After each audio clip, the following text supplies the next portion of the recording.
자, 여러분. 우리가 보는 아주 강력한 AI 모델들 있잖아요. 그게 그냥 뚝딱 만들어지는 게 아니거든요.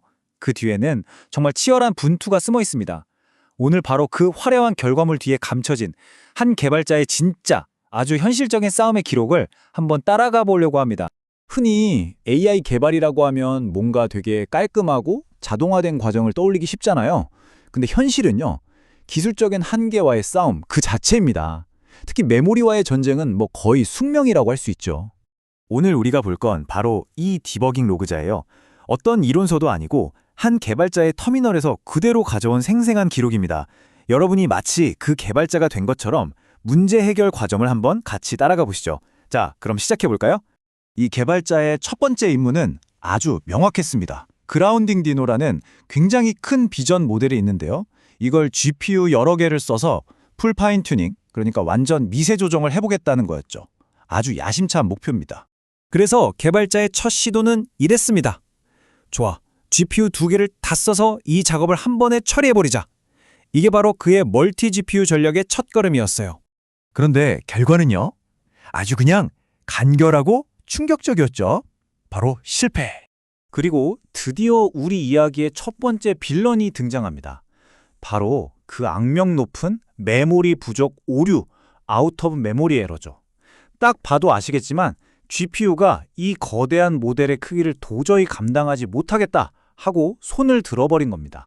자, 이제 개발자는 이 끈질긴 메모리 오류를 어떻게든 해결해야 합니다. 더 발전된 기술을 투입해서 본격적으로 한번 싸워보기로 하죠. 개발자는 이때 문제의 심각성을 딱 깨달은 거예요. 아, 이게 그냥 모델이 좀 큰 수준이 아니구나. 아예 GPU 하나에 올리는 것조차 안 되는구나. 그래서 결심합니다. 좋아, 가장 강력한 최적화 기술을 써야겠다. 그 비장의 무기가 바로 Zero Stage 3라는 기술입니다. 좀 어려워 보이지만 쉽게 말해서 너무 큰 모델을 잘게, 아주 잘게 조각내서 여러 GPU랑 심지어 CPU 메모리에까지 나눠 담는 거예요. 딥스피드 라이브러리의 거의 끝판왕 기술이라고 보시면 됩니다. 이제 개발자는 이 강력한 무기를 장착하고 다시 한번 학습을 시도합니다.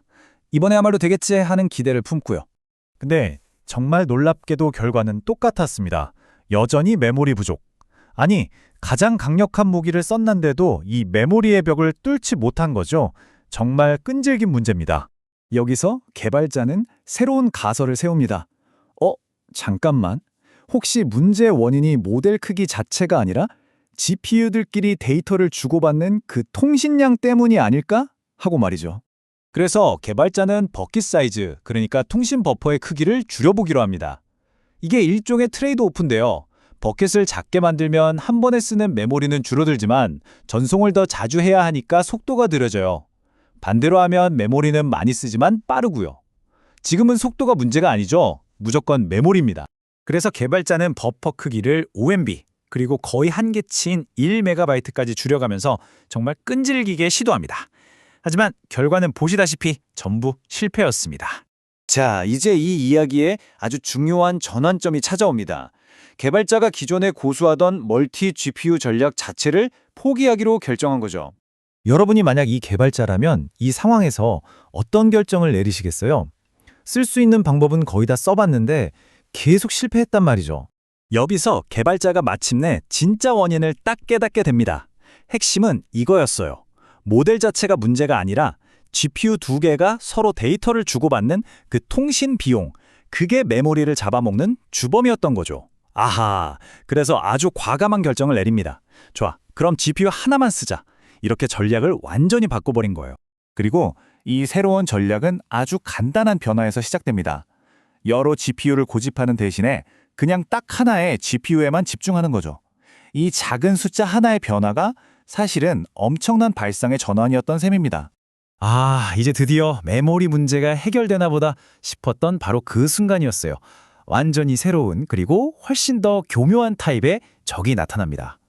이번 오류 메시지는 거의 암호 수준이죠. 입력 타입이랑 편향 타입이 같아야 한다. 이제 싸움의 무대가 바뀐 겁니다. 거대한 메모리 관리에서 아주 미세한 데이터 타입의 정밀도 문제로요. 이 문제의 원인은 바로 데이터 타입에 있었습니다. FP16이라는 게 메모리를 아끼기엔 참 좋은데 표현할 수 있는 숫자의 범위가 좁아서 가끔 이렇게 오류를 일으켜요.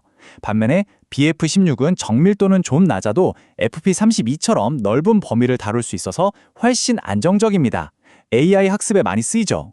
개발자가 왜 BF16으로 눈을 돌렸는지 바로 이해가 되시죠?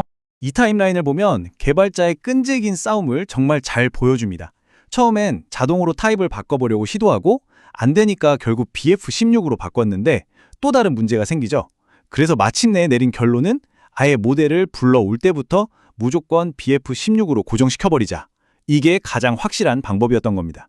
자, 이렇게 정말 치열했던 디버깅 세션을 통해서 우리가 얻을 수 있는 귀중한 교훈들이 뭔지 한번 정리해 보겠습니다.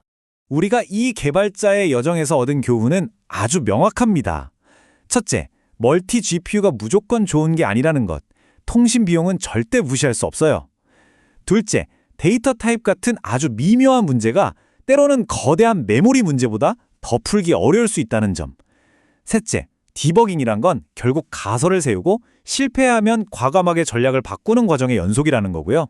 그리고 마지막으로 때로는 복잡하게 생각할 게 아니라 더 단순한 접근이 정답일 수 있다는 겁니다. 오늘 이 모든 과정을 돌아보면서 마지막으로 이런 질문을 한번 던져보고 싶네요. AI 분야에서 정말로 중요한 건 우리가 보는 그 최종 결과물, 그 모델 자체일까요? 아니면 이처럼 치열한 싸움을 통해서 얻게 되는 문제 해결의 지혜와 경험, 바로 그 과정일까요? 이 질문에 대한 답을 한번 생각해 보시면서 오늘 이야기를 마치도록 하겠습니다.